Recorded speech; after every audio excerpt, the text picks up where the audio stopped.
Welcome back to Free Speech Nation. The Mayor of London, Sadiq, has sparked outrage this week for a video posted online to mark the Muslim festival of Eid. The Israeli embassy in London have accused him of parroting Hamas propaganda in the post, criticising a failure to condemn the group and a failure to mention the plight of the hostages that are still being held. An embassy spokesperson said and claimed that the death toll the mayor had quoted was Hamas propaganda and not based on facts. I'm now joined by journalist Nicole and Lampert. Nicole, welcome to the show. Nicole, I had quite an emotional reaction as I was watching the video. In a second, we're actually going to break it down bit by bit, because normally when you and I have been fighting anti-Semitism together for years now, really, and the problem with it, of course, is it's so complicated. Yeah. And when you do try and break it, it requires this level of dissection to make it understood why it's so problematic. Exactly. Like, when I first listened to it, I felt really hurt, but I struggled to really be able to explain why it was so painful. So I think it's a good idea to break it down into different elements to show that there are different aspects to it that make it, to me, dangerous, incendiary, and incredibly worrying as a Jewish Londoner. Yeah, well, look, let's take a look at this. It's only about a minute and a half, but we're just going to break it down into little segments. So let's do the first segment now. Eid marks the end of Ramadan, a month of fasting, charity, prayer and reflection. It's an opportunity to express our gratitude for everything we have and to strengthen our faith and spirituality. And now, as Eid arrives, it's time for joy, togetherness and community. A time when families and friends can celebrate by sharing good food and lively conversation.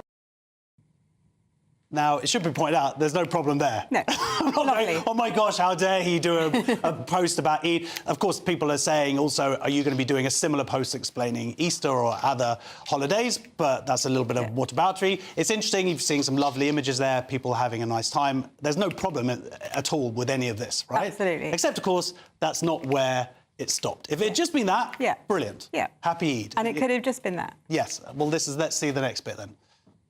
Of course, this year, for many, the usual happiness we feel during Eid will be tempered by the appalling suffering and killing that continues in Sudan and Palestine. More than 50,000 Palestinians have been killed in Gaza as a result of Israel's ongoing military campaign, including more than 15,000 children. While in Sudan, tens of thousands have been killed and millions displaced by a devastating civil war now entering its third year. These betrayals of humanity should weigh heavily on our collective conscience. OK, here's where the problem comes in. And it's almost like every sentence, there's another element to it. First of all, talking about killing, it's the deliberate killing of children, which, of course, is blood libel. Yeah. Talking about the way that it's framed, like somehow Israel is the cause of this. Not mentioning Hamas. There's so many different elements here. Yeah. What sticks out for you? Well, firstly, using Hamas figures, and the figures of 50,000 are disputed as it is, but also that we know that within those figures are Hamas fighters and anyone who's died in Gaza in that time. So that's people who've died of old age, people who have died of cancer, but he's saying that this number have been deliberately targeted. And then when you focus on the children, which no one else, you don't hear for any other war, and that is a blood libel which goes back thousands of years and started in this country, actually, the idea that Jews love to kill non-Jewish children, and they do it actually for a ritual. And it's a reason why Jews were thrown out of this country, and it's led to pogroms, so fights against Jews all over the world because of this remaining blood libel, this idea that Jews somehow, unlike any other humans on earth, they deliberately want to kill children. This is it, and it's not placed within any context. There's no blame here of Hamas, who started this. It's a war, and wars are terrible, and civilians do die, and it's a tragedy, of course.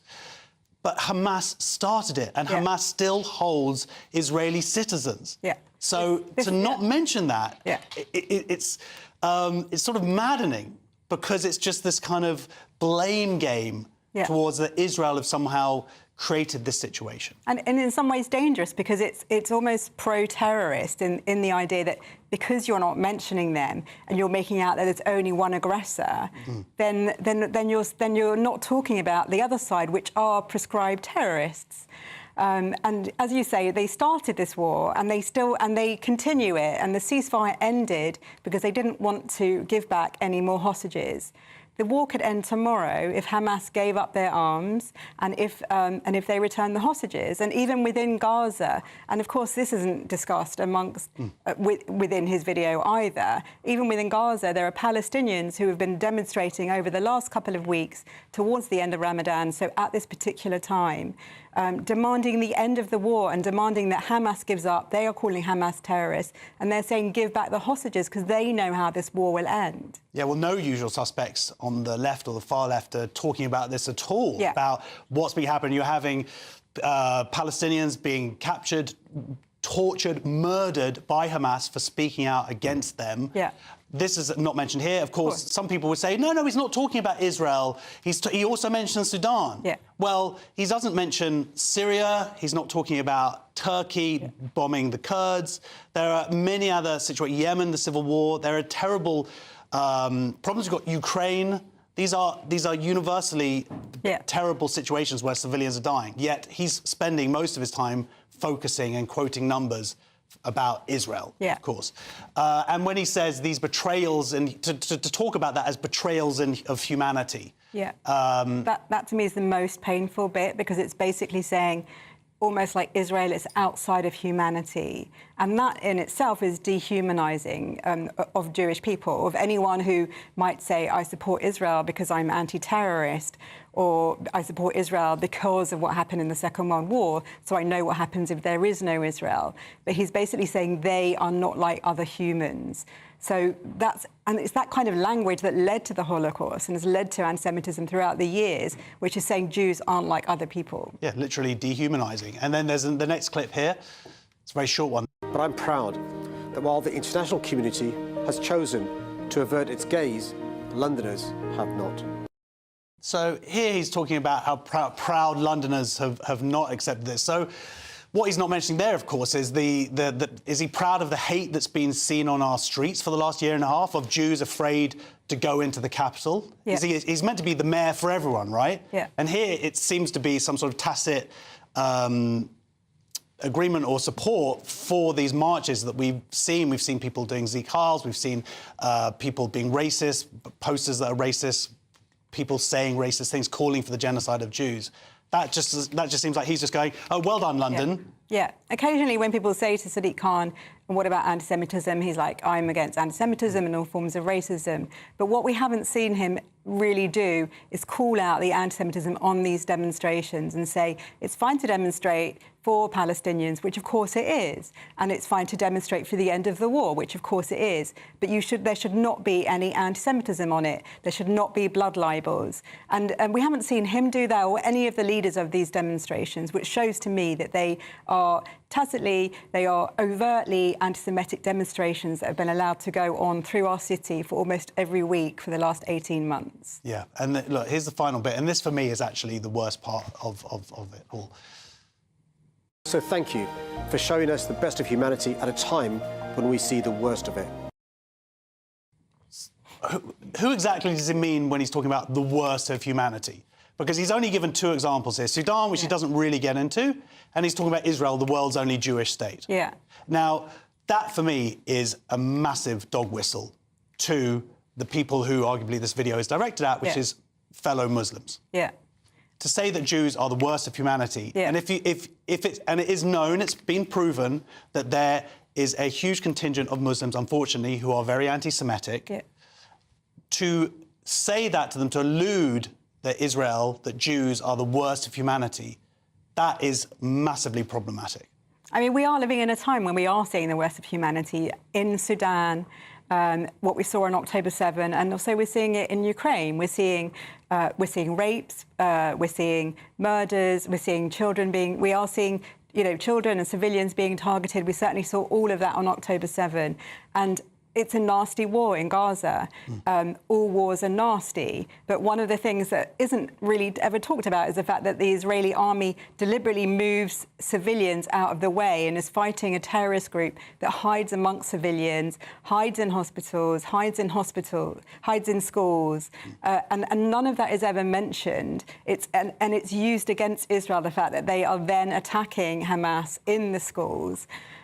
So yes, again, it's the dehumanisation of the worst of humanity, and we've heard that throughout the years, throughout the ages, and it's the anniversary of the liberation of Belsen in a few weeks. As I interviewed Simon Sharma last week, and that's what he talked about, the dehumanisation of Jews that has gone on for the last 2,000 years, even longer, going back to Tacitus, in the Roman writer.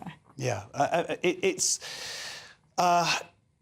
the thing is about Sadiq Khan is people have criticised him in the past. I just don't think he's a very good mayor. Yeah. It's no doubt he has received a lot of racist abuse.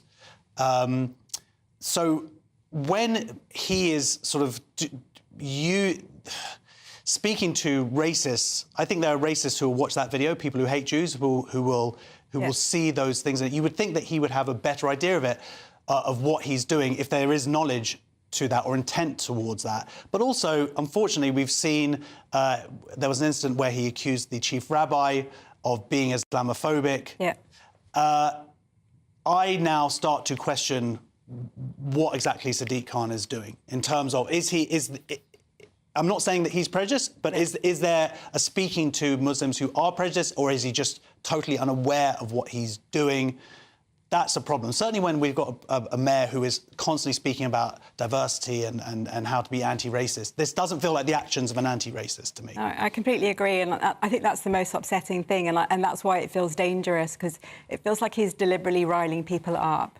And that is the last thing a politician should be doing at this time when anti-Semitism has risen so highly.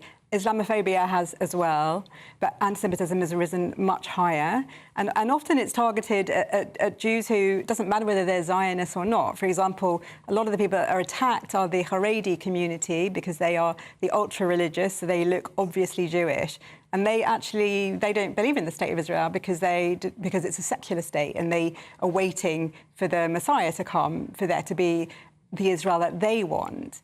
But they are still being targeted, and we're not hearing from our mayor the things that we should be hearing, which is there is never any excuse for anti-Semitism, and we're not hearing that strongly from either him or any other Labour politicians, to be honest. It's all been so disappointing. Yeah, certainly on the back of Corbynism and where that went, and the party being found guilty of discriminating against Jews. And let's not forget, Sadiq Khan was one of the people that put Jeremy Corbyn's name forward. This is despite people in Labour certainly knew Jeremy Corbyn had a pet penchant for terrorists, both Hamas and Hezbollah and the IRA.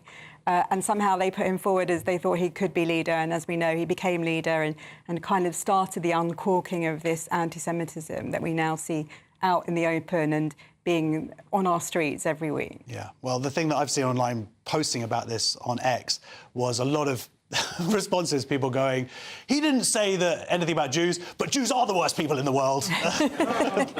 Anyway, thank you so much for coming in, Nicole Lampert. I should say, a spokesman for Sadiq Khan said the mayor has repeatedly conveyed his outrage at attacks by Hamas on Israel and has strongly condemned these acts of terrorism. He is deeply saddened by the loss of all lives and continues to support calls for a permanent ceasefire. Next on Free Speech Nation, Star Wars actor John Boyega has hit out at the franchise, calling it white elite space. More on this after the break.